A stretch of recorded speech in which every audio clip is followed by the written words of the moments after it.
Ladies and gentlemen, good morning. Before we start with the performance of the Pumpon na Mga Gunita or the Bouquet of Reminiscences, let us all pay respect to the national anthem of Germany, to be followed by the national anthem of the Philippines.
Okay, now let us hear a few words from the Mayor of Wilhelmsfeld, Honorable Tobias Dangel.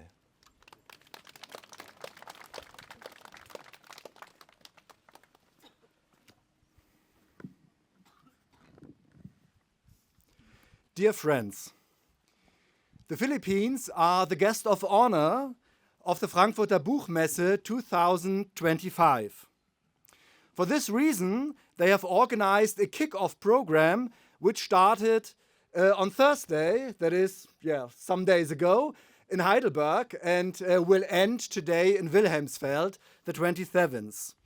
The kick-off program has a title, In the Air, in der Luft, and it will help and provide the Philippine culture, the Philippine literature in Germany.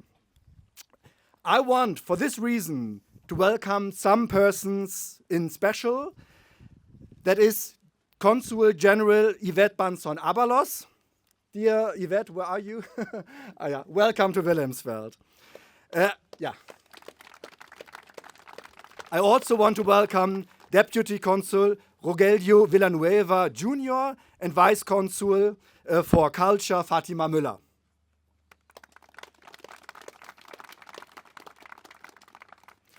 I also want to welcome all the Philippine agencies organizing the Philippines Guest of Honor Expo for the Frankfurt Buchmesse 2025. That is in particular, for example, Professor Patrick Florwich for the National Commission for Culture and the Arts. Then the National Book Development Board, the Office of Senator Lauren Legada, and the Department of Foreign Affairs to the Embassy of the Philippines to Germany.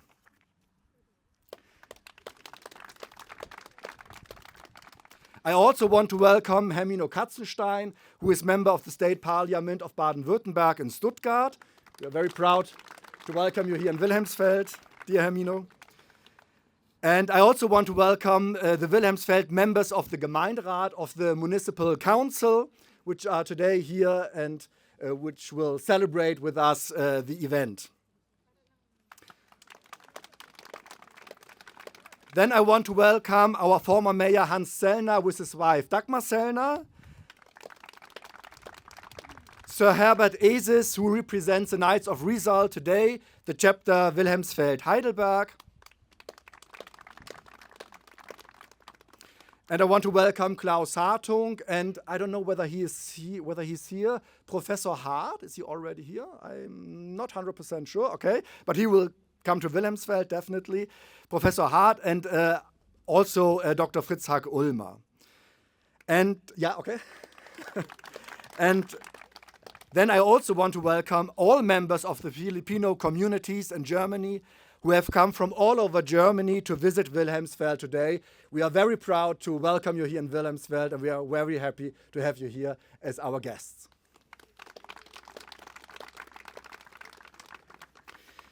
Yeah, dear friends, the reason why Wilhelmsfeld is so important for Filipino culture, well, it has to do with this very important man, Dr. José Rizal, who lived here in 1886 as a guest of Pastor Ullmer. He lived in the vicarage in Wilhelmsfeld, and he used the time when he was in Wilhelmsfeld to end his very important novel, Noli me Tangere. And as far as I understand it, the novel Noli me Tangere was absolutely important for the modern Philippines, for the development of the modern Filipino society. And I studied a little bit his biography, and I must say I understand very well why he is your national hero and why he is so important for the Filipino culture today. Yes, you are the guest of honor for the Frankfurt Buchmesse 25. And I think for the Philippines, it is a very good opportunity to promote your literature, to promote your culture and your beautiful country. And I wish you all the best. I wish you a successful guest of honor status. And for this reason, so I wish you all the best within the next year, being the guest of honor for the Frankfurt Buchmesse. So, yes, and then I give the words to Yvette Banson-Abalos.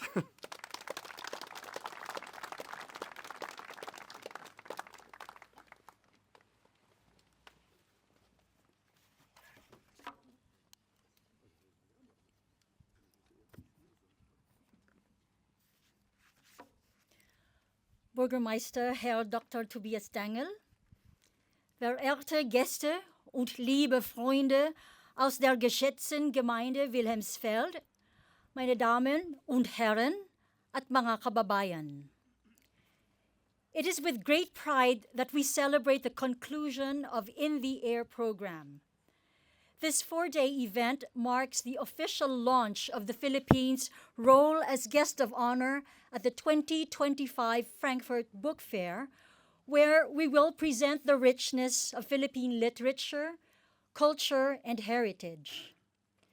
As guest of honor, we emphasize the enduring ties between the Philippines and Germany, connections deeply rooted in the legacy of our national hero, José Rizal. Our theme, The Imagination Peoples the Air, draws inspiration from Noli me Tangere, Rizal's groundbreaking novel. Noli me Tangere tells the story of Crisostomo Ibarra and the Philippines' struggle against the Spanish colonial regime. As national artist Rizal Mojares described, the novel's publication in 1887 was a pivotal moment in Philippine intellectual history, showing that Filipinos could comprehend, represent, and direct their own society. Despite being banned by the Spanish government, Rizal's Noli me Tangere and its sequel El Filibusterismo continue to resonate in Philippine literature.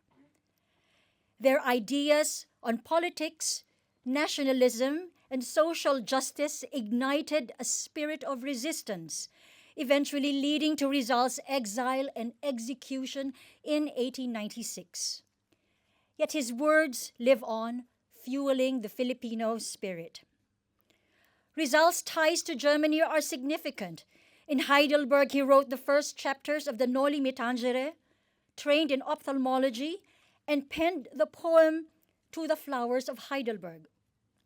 But what is most meaningful for us who are now here in Wilhelmsfeld is that it is in this very place that the Philippine national hero was inspired to finish the last chapter of his novel that was a turning point in the story of independence of the Philippines.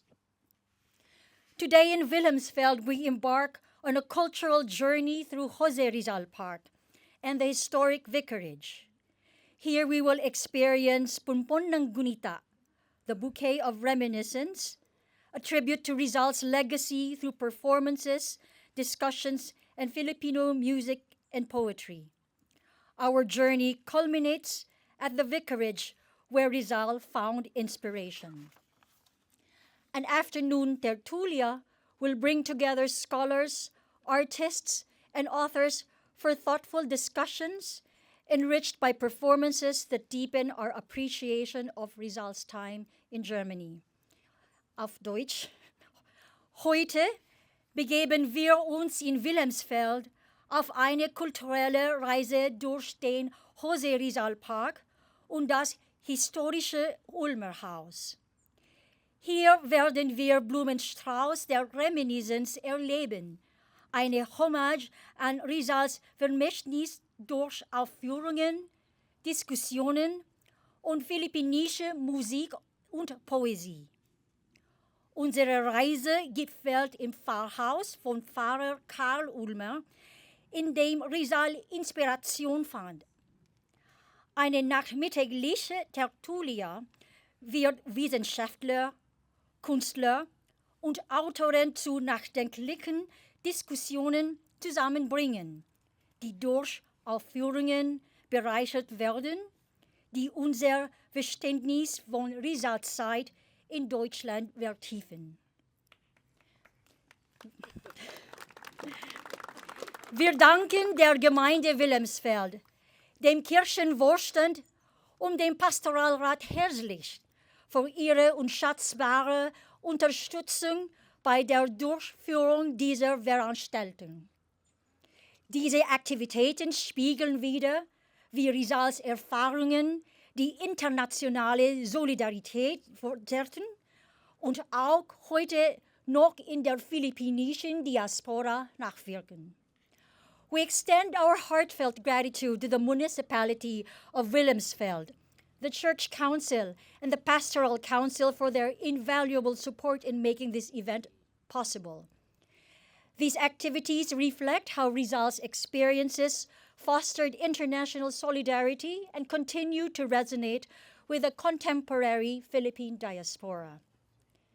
As Filipino and German authors engage in dialogue, we are reminded of the power of words. In confronting global challenges from climate change to social justice, Rizal's vision invites us to wield the pen to create a better future.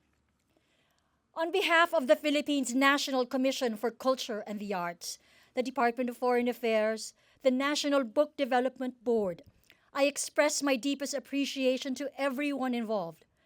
Let us continue sharing our stories, celebrating the written word, and building connections that highlight our shared humanity. Thank you, and may this event inspire all of us to write, listen, and build a world worthy of the stories we cherish. Maraming salamat. Vielen Dank at mabuhay po kayong lahat.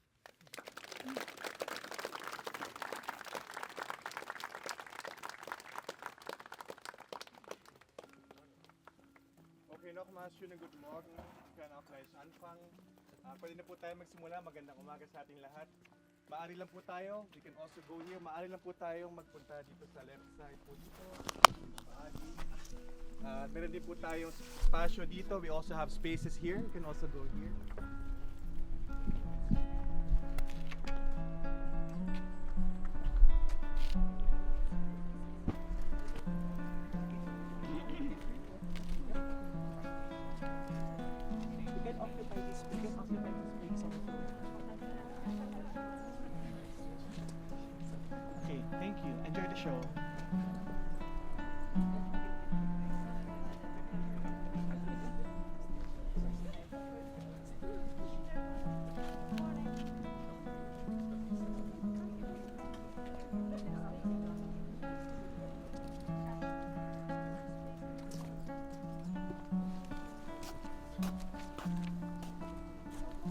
Again, before we start, we'd like to thank the National Culture Commission and Arts, of course, our Philippine General Consulate in Frankfurt, of course, from our friends from our embassy in Berlin, the office of the Senator Loren Legarda, and thank you again for taking time to this historic moment.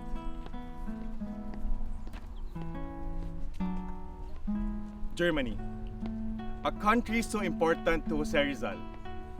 His journey here from 1886 to 1887 was one of the most intellectually intense periods of his life. Lonely in exile in Dapitan, in the southern parts of Las Islas Filipinas, Rizal recalls the mental excitement he experienced in Germany, the extraordinary scientific life of a civilized Europe, where everything is discussed, where everything is placed in doubt, and nothing is accepted without previous examination, previous analysis of the life of the societies of linguistics, ethnography, geography, medicine, and archaeology.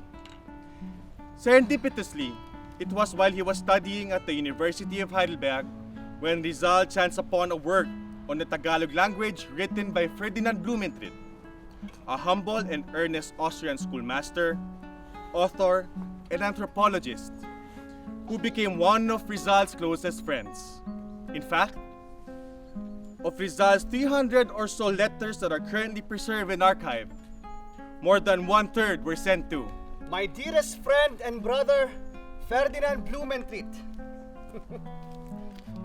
Oh, excursions to the country in Germany. One walks through the forests, gathers strawberries, and at the nearest tavern, one orders Rhine wine, makes strawberry drink with sugar and Waldmeister if there's some. And afterwards, one reaches a little town, orders a meal at the restaurant. One eats heartily, and later, one sleeps under the pine trees on the soft carpet of pine needles.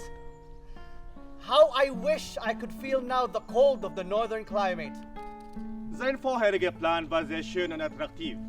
Nachdem seinen Doktortitel erworben hatte, wollte durch Europa reisen und seine Reise in Deutschland beenden, Medizin und Wissenschaft zu studieren. Wollte deren Sprachen lernen und ihren Fortschritt studieren. Und da Deutschland als die Heimat der besten Augenärzte ansah, wurde Rizal später auf Augenheilkunde spezialisieren. Seine Leidenschaft, die aus dem Wunsch stammte, die Augen seiner lieben Mutter, Theodora Alonso, zu heilen, die zu der Zeit an Katarakt litt. But unlike the scholars in the present time who enjoy scholarships, stipends, sponsorships, and support for their travails, our hero found difficulty in his planned mobility across the continent, where the cost of living had or has always been expensive, especially for an Indio like Pepe. Inay! Si Pepe! In a letter written on October 1st, 1885 in Madrid, Rizal wrote to his family, Mahal kong nanay at mga kapatid. Meine liebe Mutter, meine Geschwister. It is possible that as my pension is not likely to be increased this time, I may not go to England, where the cost of living is expensive, but to Germany, where they say one can live with the same pension as here. For Rizal, Germany will be of great utility in the future, when Germany's trade and the preponderance of this country shall prevail there in the neighboring regions. Besides, German is a language that very few Filipinos possess. German life is not disagreeable, only that it is full of potatoes. Patatas? For everything, potatoes. Potatoes in the morning and in the evening. At night, tea is taken with potatoes and cold meat. Rizal war überzeugt, dass Deutschland die modernsten Ideen in Medizin hatte. Wollte deren Sprachen lernen. Und geht zu den Städten und las alles, was konnte. Unterhielt sich mit deutschen Professoren und Freunden. Die meisten von ihnen wurden von mir vorgestellt. Freunde wie Reverend Karl Ullmer, a pastor of a Protestant church, Hans Maya, a scholar of geography who set foot in Las Islas Filipinas, Friedrich Ratzel, a renowned geographer, and of course, Dr. Otto Becker, and Dr. Javier Galizowski. the best ophthalmologists in all of Europe.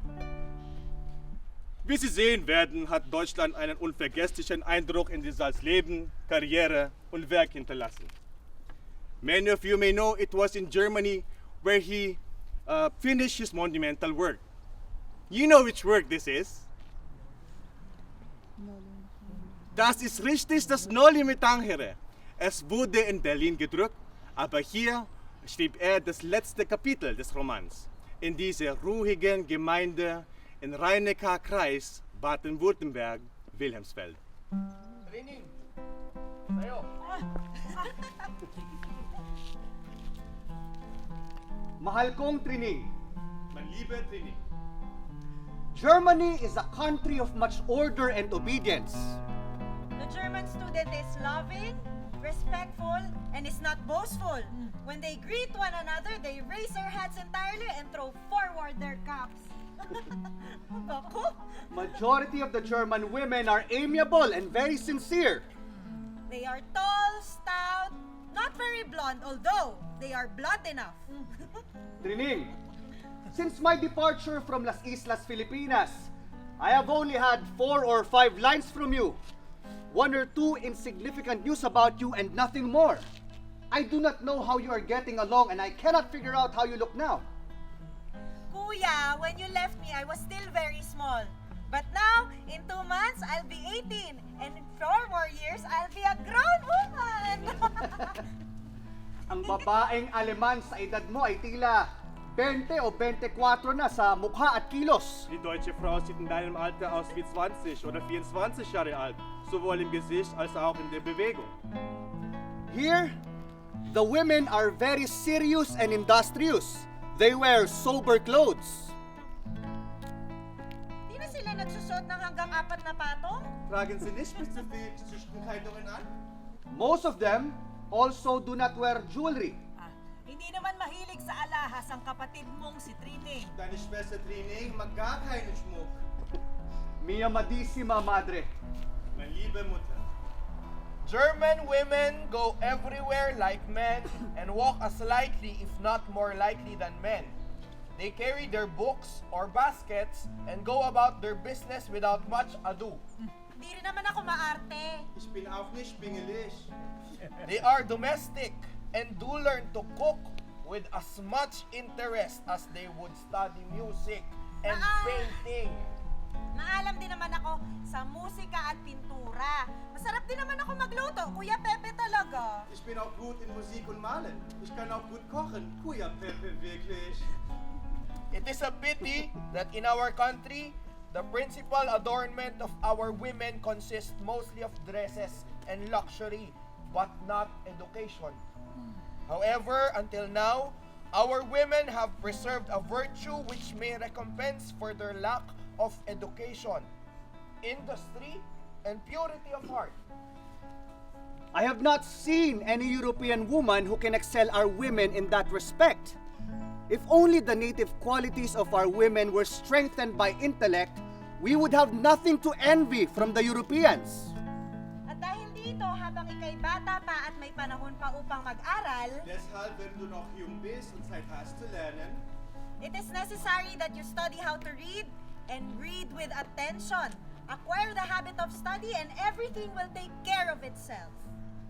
Trining, I wait for your answer to see if you are progressing or not. Write in Spanish if you can. Ang iyong kapatid, Pepe. dein Bruder Pepe. Kamusta naman ang pag-aaral mo, Pepe? Wie läuft das mit deinem Studium, Pepe? Inay, kasalukuyan po ako nagsasanay sa ospital at ako po nag-e-examine sa mga pasyente araw-araw. Mutter, ich bin derzeit im Krankenhaus in der Ausbildung und prüfe täglich die Patienten. The professor corrects our mistakes in diagnosis. I help in curing the patients, and although I do not see as many operations as I do in Paris, here, I learn more the practical side. Hindi nagmatrikula sa universidad edad noon si Pepe. Hindi kakayanin ng kanyang pensyon ang mga bayarin. At higit sa lahat, kinuha na rin naman siyang apprentice ni Dr. Becker. Pepe hat sich dort nicht an der Universität eingeschrieben. Seine Rente kann sich die Gebühren nicht leisten. Außerdem wurde er bereits als Lehrling von Dr. Becker aufgenommen.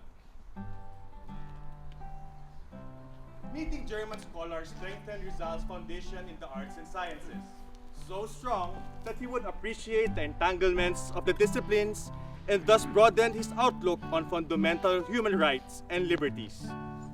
Andreas Fedor Jagor, ein berühmter Ethnologe, Naturforscher und Entdecker, machte Rizal mit dem berühmten Pathologen Dr. Rudolf Virchow bekannt.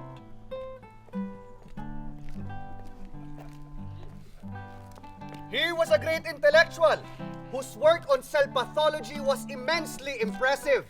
One time, he was explaining to his students, Medical education does not exist to provide students with a way of making a living, but to ensure the health of the community. my love for modern anthropology, the social sciences, and prehistory. I owe everything to him. He who believed that Doctors are the natural attorneys of the poor, and social problems should be largely solved by them. When Rizal met me, I was a very active member of the Left Liberal Party who were anti-clerical, democratic, and very opposed to colonialism and imperialism. He understood the true meaning of free enterprise through our everyday discussions, and he understood comprehensively what the Free Democratic Party stands for. Kay Vircho niya natutunan ang historia ng Las Islas, Pilipinas bago pa man ang panahon ng kolonyalismo. Von Virchow lernte er die Geschichte des Islas Filipinas kennen, noch vor der Ära des Kolonialismus. Napagtanto niya na ang mga isla noong unang panahon ay sibilisado at tunay na malaparaiso. Er erkannte, dass die Inseln in der Vergangenheit zivilisiert und wirklich wie ein Paradies waren. Existido na ang ustisya at karapatang pantao at higit sa lahat, walang gobyernong abusado. Gerechtigkeit und Menschenrechte gibt es bereits. Vor allem ist keine Regierung missbräuchlich. one time, I asked him about his position on science and religion. His take on the matter is very simple. We must understand that reason and faith are two different things, but we must not deny that both of them are necessary for social life. It was also his principle regarding the symbiotic relationship between science and religion that I realized that there really is something special about Germany. I was perplexed, and I could not agree more.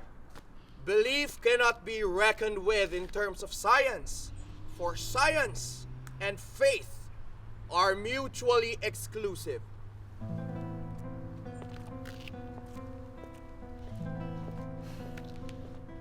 I remember my Kuya Pasiano, who helped me travel to this continent. I wish he could be here with me as I rub elbows with these intellectuals. I remember the character in my novel, Crisostomo Ibarra, the educated elite Indio who seeks reforms in his hometown. I remember my other character, Old Tasho, the sage, the philosopher, the town fool. In Noli Tangere, we see the character of Tasho, who despite being called philosopher by the parish, experiences isolation from his own community, given his commitment to rational thought over church-ordered policy. Im folgenden Auszug veranschaulicht Rizal anhand von Tasho, dass die philippinische Gesellschaft ignorant ist und zeigt gleichzeitig die Kehrseite der Isolation auf, die zu einer irrationalen Akzeptanz der Dunkelheit führt. Tasho argues that Ibarra must gain the church's support before building a school. This is interesting because it implies that, despite his own affinity for the freedom that comes along with isolation, Tasio recognizes that an individual cannot bring about change if he is labeled a madman. Naparito po ako upang makausap kayo tungkol sa isang mahalagang bagay.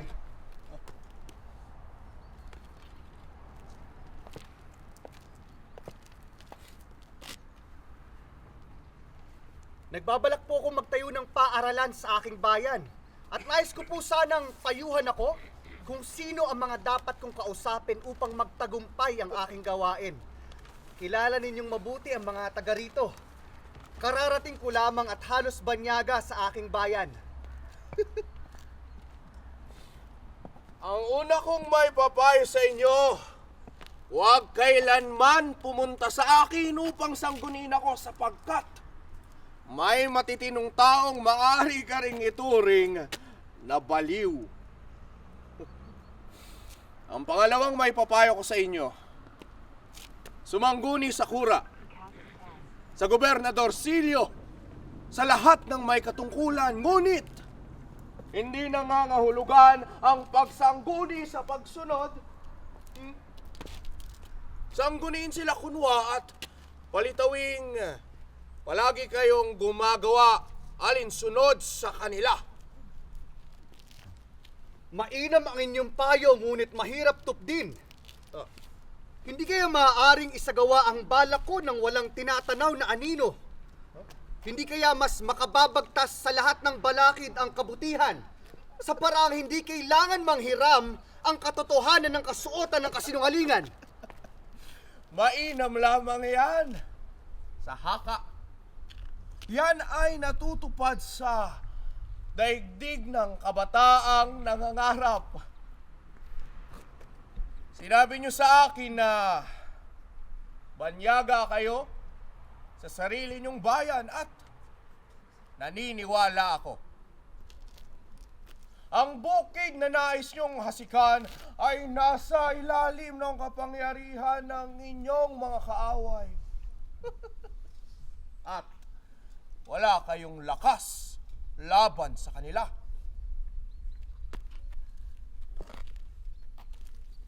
Kailangang humalik sa kamay ng... Humalik? Nakakalimutan ninyong sila ang may kagagawa ng pagkamatay ng aking ama. Inalis sa kanyang puntod. At kung hindi ko siya naipaghiganti, yun ay dahil mataas ang pagsasaalang-alang ko sa relihiyon. Senyor! Senyor! Kung kinikimkim ninyo ang naturang alaala, ay iwaksi na ninyo ang gustong gawin sapagkat upang maisagawa, hindi sapat ang salapi at pagkukusa. Sa ating bayan, hindi pa handa ang lupa. Tinubuan lamang ito ng mapanirang damo. Daher muss Ibarra soziale und politische Isolation vermeiden, indem sich mit den Priestern und lokalen Regierungsbeamten beraten lässt. Auch wenn glaubt, dass dies unnötig ist, solange die größere spanische Regierung seine Bemühungen unterstützt.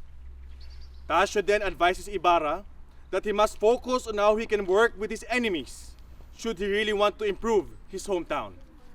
Mayroon po ba kayong maipapayo mula sa inyong karanasan bukod sa binanggit ninyong mahirap na paraan? Hindi katapangan, kundi kapusukan ang lumabang nag-iisa laban sa kairalan. Walang sumisisi sa pilotong naghanap ng kanlungan sa unang banta ng daratal na kapahamakan at hindi karuwagan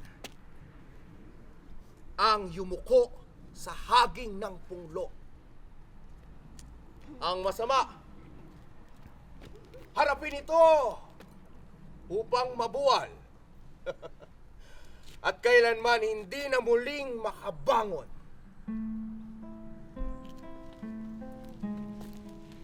Nag-Ibarra to all Tasio, Pepe learned so much from Dr. Virtue. At kahit naman nasa Alemanya siya, nagbasa rin naman talaga na nagbasa si Pepe sa mga biblioteka, nakinig ng mga lektura sa mga universidad. Aber während in Deutschland war, las Pepe auch wirklich in Bibliotheken und hörte sich viele Vorlesungen an Universitäten an.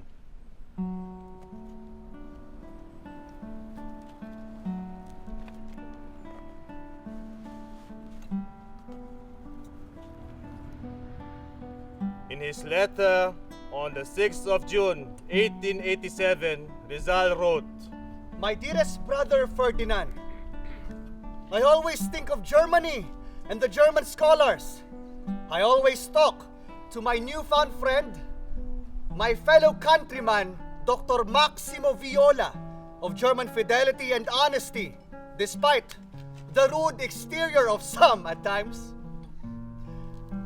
When I hear German spoken, I am happy, as though it is my mother tongue. I always say, In Deutschland wird so etwas nicht so gemacht, sondern so. Und wenn wir nicht in Deutschland gewesen wären, hätten wir dies, das, jenes oder andere Dinge nicht gehört oder gesehen.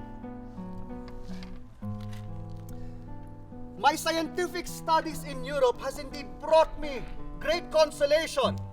I feel now I am seeing for the first time that my own people are not anthropoids, as the Spaniards claimed. For he saw that the faults and virtues of the Tagalogs were purely human, and that the drawbacks and the advantages of a race were not mere racial peculiarities, but acquired qualities, qualities affected by climate and history. At kahit naman umuwi na noon si Pepe, ay pinagpatuloy niya ang pagbabasa ng mga libro at magasing Aleman. Selbst zu uns nach Hause kam, war immer noch voller deutsche Bücher und Zeitschriften. He popularized exercise in a gymnasium he built in his hometown. He translated poems originally written in German, and he practiced ophthalmology.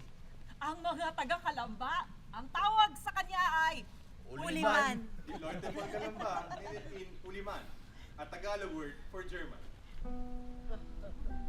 But his love and affection for Germany was also the reason for his many troubles. His book has caused a great stir. Everybody asked him about it. I did not write for the thinking readers, but rather for the public who do not think. Nais kong gisingin ang aking mga kababayan mula sa kanilang pagkakatulog. Ich möchte meine Landsleute aus ihrem Schlaf wecken. Isn't it that when one wishes to wake someone, they do not use soft and low sounds, but loud ones and explosions? The Santissima Iglesia wanted to excommunicate him. And Gobernador General Emilio Terrero called him to get a copy of it. He told Pepe, Senor Rizal, you wrote a novel which has caused many kinds of comments. They tell me it has subversive ideas in it. I want to read it. General, it is my intention to send copies to Your Excellency and the Archbishop as soon as I receive them from Europe. I have only one copy, and I gave it to a friend.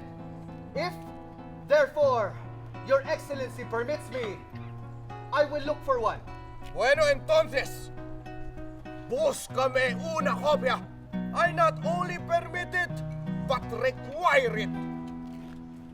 So Kuya Pepe went to the Jesuits to get a copy, but they would not part with it. So he had to take to the Gobernador General a copy that was quite soiled. Afterwards, he was asked whether or not he would come home to us. My dearest Ferdinand, if within a month you do not receive another letter from me, you will know that something terrible has happened to me. Or perhaps I shall be sailing again for my adoptive land, that is Europe. Or they may be keeping me here in Kalamba as if I was a prisoner. Every day I receive threats. his father would not allow him to go alone at night or to eat at another family's house. My husband fears and trembles for him. Pinaghinalaan siya bilang espiyang Aleman. Iba't ibang mga pangalan ang tinawag sa kanya. wurde verdächtigt, ein deutscher Spion zu sein. Man nannte ihn viele verschiedene Namen. Bismarck agent, Protestant, warlock, and his soul is now burning in hell. That is why I prefer to stay at home. The Guardia Civil believes in all these, and they whisper that I am sketching plans. The corporal, that man from Madrid, thinks that I have a foreign passport and that I walk at night. I am in the hands of God and my fate. Whatever has to come, let it come.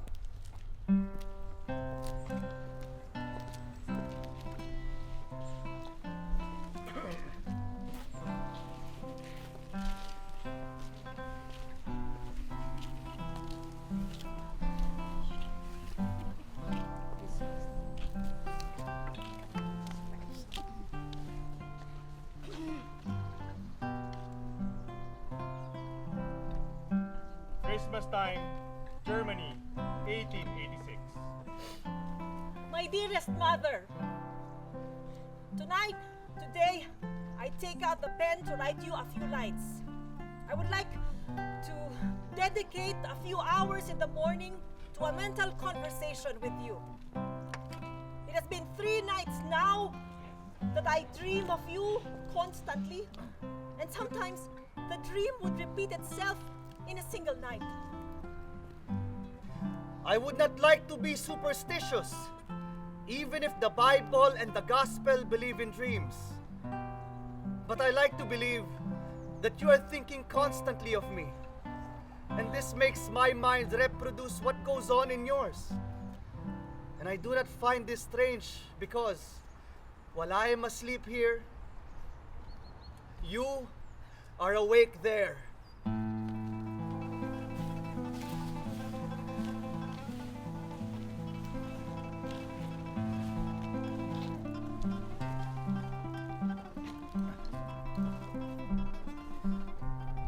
Id a mi patria, id extranjeras flores, sembradas del viajero en el camino, y bajo su azul cielo que guarda mis amores, contad del peregrino, la fe calienta por su patrio suelo.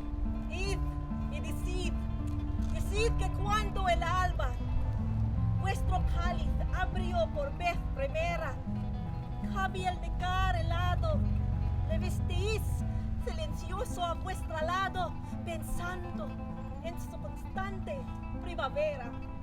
Decís que cuando el alba roba vuestro aroma, cantos de amor jugando susurraba, él también murmuraba cantos de amor en su natal idioma.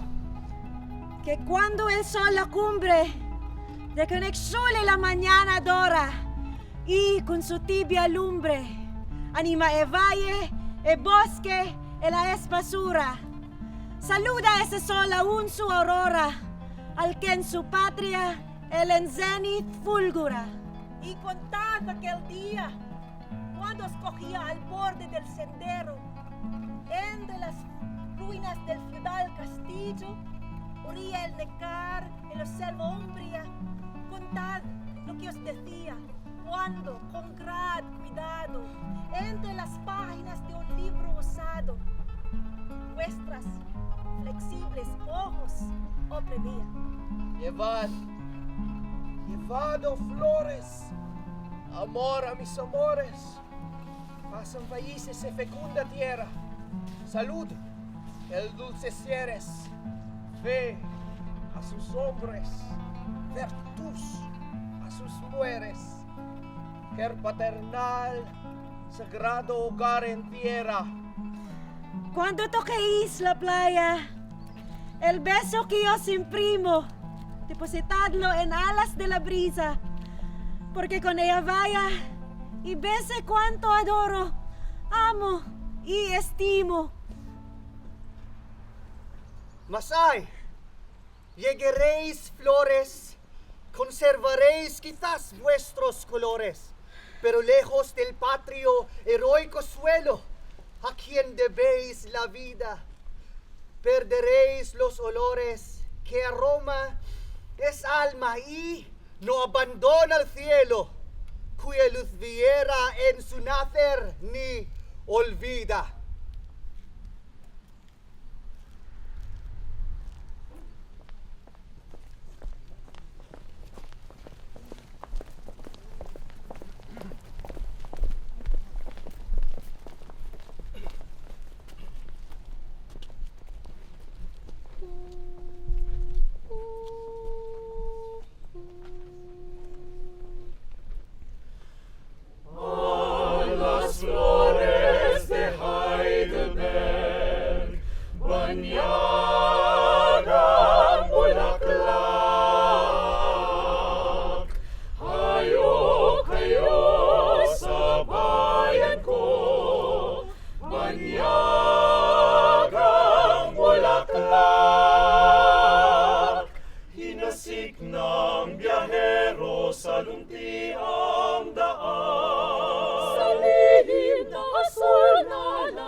Pagwis ang halik, hagkalat ko sinasamba.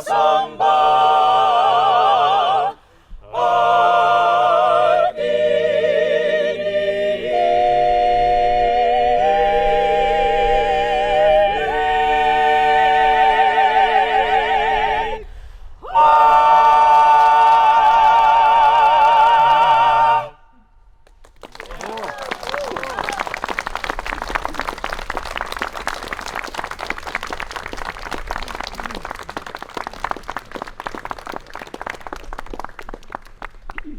It was homesickness that formed a Las Flores de Heidelberg, or the Flowers of Heidelberg, a poem filled with nostalgia and is said to have been inspired by his afternoon's musings along the Car River and his yearning to be back home in the Philippines.